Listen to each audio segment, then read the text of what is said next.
The yellow wallpaper is an important cornerstone of feminist literature. Gilman wrote the story to change public perception about the role of women in society by demonstrating the harmful mental and emotional effects that women suffered when denied their autonomy and decision-making authority.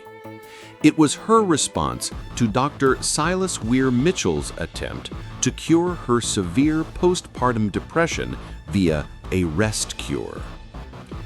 Enjoy her short story about this story, Why I Wrote the Yellow Wallpaper. The story is featured in our Feminist Literature Study Guide and The Unreliable Narrator.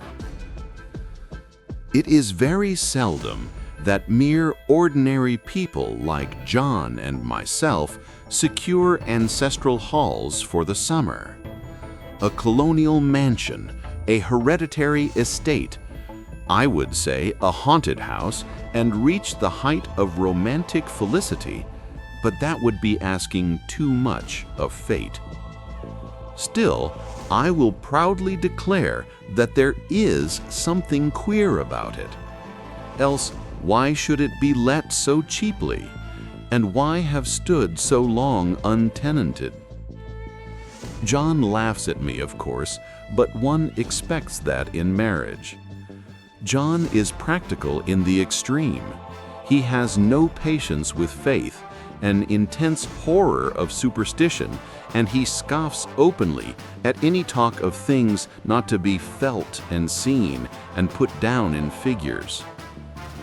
John is a physician, and perhaps, I would not say it to a living soul, of course, but this is dead paper and a great relief to my mind. Perhaps that is one reason I do not get well faster. You see, he does not believe I am sick. And what can one do? If a physician of high standing and one's own husband assures friends and relatives that there is really nothing the matter with one but temporary nervous depression, a slight hysterical tendency, what is one to do? My brother is also a physician and also of high standing, and he says the same thing. So I take phosphates or phosphites, whichever it is, and tonics and journeys and air and exercise, and am absolutely forbidden to work until I am well again. Personally, I disagree with their ideas. Personally, I believe that congenial work with excitement and change would do me good. But what is one to do? I did write for a while in spite of them, but it does exhaust me a good deal, having to be so sly about it, or else meet with heavy opposition. I sometimes fancy that, in my condition, if I had less opposition and more society and stimulus, but John says the very worst thing I can do is to think about my condition. And I confess it always makes me feel bad. So I will let it alone and talk about the house. The most beautiful place. It is quite alone, standing well back from the road, quite 3 miles from the village. It makes me think of English places that you read about, for there are hedges and walls and gates that lock, and lots of separate little houses for the gardeners and people. There is a delicious garden. I never saw such a garden. Large and shady, full of box-bordered paths, and lined with long grape-covered arbors with seats under them. There were greenhouses too, but they are all broken now. There was some legal trouble, I believe, something about the heirs and co-heirs. Anyhow, the place has been empty for years. That spoils my ghostliness, I am afraid, but I don't care. There is something strange about the house. I can feel it. I even said so to John one moonlight evening, but he said what I felt was a draft and shut the window. I get unreasonably angry with John sometimes. I'm sure I never used to be so sensitive. I think it is due to this nervous condition. But John says if I feel so, I shall neglect proper self-control, so I take pains to control myself, before him at least, and that makes me very tired. I don't like our room a bit. I wanted one downstairs that opened on the piazza and had roses all over the window and such pretty old-fashioned chintz hangings, but John would not hear of it. He said there was only one window and not room for 2 beds and no near room for him if he took another. He is very careful and loving and hardly lets me stir without special direction. I have a scheduled prescription for each hour in the day. He takes all care for me, and I so feel basely ungrateful not to value it more. He said we came here solely on my account, that I was to have perfect rest and all the air I could get. Your exercise depends on your strength, my dear, said he, and your food somewhat on your appetite, but air you can absorb all the time. So we took the nursery at the top of the house. It is a big, airy room, the whole floor nearly, with windows that look all ways and air and sunshine galore. It was nursery first, and then playground and gymnasium, I should judge, for the windows are barred for little children, and there are rings and things in the walls. The paint and paper look as if a boys' school had used it. It is stripped off, the paper, in great patches all around the head of my bed, about as far as I can reach, and in a great place on the other side of the room low down. I never saw a worse paper in my life. One of those sprawling, flamboyant patterns committing every artistic sin. It is dull enough to confuse the eye in following, pronounced enough to constantly irritate and provoke study. And when you follow the lame, uncertain curves for a little distance, they suddenly commit suicide, plunge off at outrageous angles, destroy themselves in unheard of contradictions. The color is repellent, almost revolting, a smoldering, unclean yellow, strangely faded by the slow-turning sunlight. It is a dull yet lurid orange in some places, a sickly sulfur tint in others. No wonder the children hated it. I should hate it myself if I had to live in this room long. There comes John, and I must put this away. He hates to have me write a word. We have been here 2 weeks, and I haven't felt like writing before since that first day. I'm sitting by the window now, up in this atrocious nursery, and there is nothing to hinder my writing as much as I please, save lack of strength. John is away all day, and even some nights when his cases are serious. I'm glad my case is not serious, but these nervous troubles are dreadfully depressing. John does not know how much I really suffer.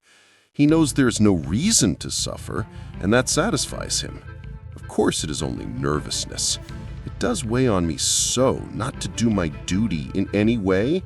I meant to be such a help to John, such a real rest and comfort, and here I am a comparative burden already. Nobody would believe what an effort it is to do what little I am able, to dress and entertain and order things. It is fortunate Mary is so good with the baby, such a dear baby, and yet I cannot be with him. It makes me so nervous. I suppose John never was nervous in his life. He laughs at me so about this wallpaper. At first he meant to repaper the room, but afterwards he said that I was letting it get the better of me, and that nothing was worse for a nervous patient than to give way to such fancies. He said that after the wallpaper was changed, it would be the heavy bedstead, and then the barred windows, and then that gate at the head of the stairs, and so on. You know the place is doing you good, he said. And really, dear, I don't care to renovate the house just for a 3 months rental. Then do let us go downstairs, I said. There's such pretty rooms there. Then he took me in his arms and called me a blessed little goose, and said he would go down cellar if I wished, and have it whitewashed into the bargain. But he is right enough about the beds and windows and things. It is as airy and comfortable a room as anyone need wish. And of course I would not be so silly as to make him uncomfortable just for a whim. I'm really getting quite fond of the big room, all but that horrid paper. Out of one window I can see the garden, those mysterious, deep-shaded arbors, the riotous, old-fashioned flowers and bushes and gnarly trees. Out of another I get a lovely view of the bay and a little private wharf belonging to the estate. There is a beautiful shaded lane that runs down there from the house. I always fancy I see people walking in these numerous paths and arbors, but John has cautioned me not to give way to fancy in the least. He says that with my imaginative power and habit of story-making, a nervous weakness like mine is sure to lead to all manner of excited fantasies, and that I ought to use my will and good sense to check the tendency. So I try. I think sometimes that if I were only well enough to write a little, it would relieve the press of ideas and rest me. But I find I get pretty tired when I try. It is so discouraging not to have any advice and companionship about my work. When I get really well, John says we will ask Cousin Henry and Julia down for a long visit. But he says he would as put fireworks in my pillowcase than to let me have those stimulating people about now. I wish I could get well faster, but I must not think about that. This paper looks to me as if it knew what a vicious influence it had. There is a recurrent spot where the pattern lolls like a broken neck and two bulbous eyes stare at you upside down. I got positively angry with the impertinence of it and the everlastingness. Up and down and sideways they crawl, and those absurd, unblinking eyes are everywhere. There was one place where two breaths didn't match, and the eyes go all up and down the line, one a little higher than the other. I never saw so much expression in an inanimate thing before, and we all know how much expression they have. I used to lie awake as a child and get more entertainment and terror out of blank walls and plain furniture than most children could find in a toy store. I remember what a kindly wink the knobs of our big old bureau used to have, and there was one chair that always seemed like a strong friend.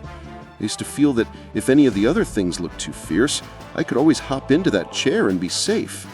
The furniture in this room is no worse than inharmonious, however, for we had to bring it all from downstairs. I suppose when this was used as a playroom, they had to take the nursery things out, and no wonder. I never saw such ravages as the children have made here. The wallpaper, as I said before, is torn off in spots, and it sticketh closer than a brother. They must have had perseverance as well as hatred. Then the floor is scratched and gouged and splintered. The plaster itself is dug out here and there. And this great heavy bed, which is all we found in the room, looks like it has been through the wars. But I don't mind it a bit. Only the paper. There comes John's sister. Such a dear girl as she is, and so careful of me. I must not let her find me writing. She's a perfect and enthusiastic housekeeper, and hopes for no better profession. I verily believe it's the writing which made me sick. But I can write when she's out, and see her a long way off from these windows. There is one that commands the road, a lovely, shaded, winding road, and one that just looks off over the country, a lovely country, too, full of great elms and velvet meadows. This paper has a kind of sub-pattern in a different shade, a particularly irritating one, for you can only see it in certain lights, and not clearly then. But in the places where it isn't faded, and where the sun is just so, I can almost see radiation after all. The interminable grotesques seem to form around a common center and rush off in headlong plunges of equal distraction. It makes me tired to follow it. I will take a nap, I guess. I don't know why I should write this. I don't want to. I don't feel able. And I know John would think it absurd. But I must say what I feel and think in some way. It is such a relief. But the effort is getting to be greater than the relief. Half the time now I am awfully lazy and lie down ever so much. John says I mustn't lose my strength and has me take cod liver oil and lots of tonics and things, not to mention ale and wine and rare meat. Dear John, he loves me very dearly and hates to have me sick. I tried to have a real earnest, reasonable talk with him the other day and tell him how I wished he would let me go and make a visit to Cousin Henry and Julia. But he said I wasn't able to go, nor able to stand it after I got there, and I did not make a very good case for myself, for I was crying before I had finished. It is getting to be a great effort for me to think straight. Just this nervous weakness, I suppose. And dear John gathered me up in his arms and just carried me upstairs and laid me on the bed and sat by me and read to me till he tired my head. He said I was my darling and my comfort and all he had, and that I must take care of myself for his sake and keep well. He says no one but myself can help me out of it, that I must use my will and self-control and not let my silly fancies run away with me. There's one comfort. The baby is well and happy and does not have to occupy this nursery with the horrid wallpaper. If we had not used it, that blessed child would have. What a fortunate escape! Why, I wouldn't have a child of mine, an impressionable little thing, live in such a room for worlds. I never thought of it before. But it is lucky that John kept me here, after all. I can stand it so much easier than a baby, you see. Of course, I never mention it to them anymore. I'm too wise. But I keep watch of it all the same. There are things in that paper that nobody knows but me, or ever will. Behind that outside pattern, the dim shapes get clearer every day. It is always the same shape, only very numerous, and it is like a woman stooping down and creeping about behind that pattern. I don't like it a bit. I begin to think, I wish John would take me away from here. It is so hard to talk with John about my case, because he is so wise, and because he loves me so. But I tried it last night. It was moonlight. The moon shines in all around, just as the sun does. I hate to see it sometimes. It creeps so slowly, and always comes in by one window or another. John was asleep, and I hated to waken him, so I kept still and watched the moonlight on that undulating wallpaper until I felt creepy. The faint figure behind seemed to shake the pattern, just as if she wanted to get out. I got up softly and went to feel and see if the paper did move, and when I came back, John was awake. "What is it, little girl? Don't go walking about like that. You'll get cold." I thought it was a good time to talk, so I told him that I really was not gaining here, and that I wished he would take me away. "Why, darling, our lease will be up in 3 weeks, and I can't see how to leave before. The repairs are not done at home, and I cannot possibly leave town just now. Of course, if you were in any danger, I could and would. But you really are better, dear, whether you can see it or not. I am a doctor, dear, and I know. You're gaining flesh and color. Your appetite is better. I feel really much easier about you. I don't weigh a bit more.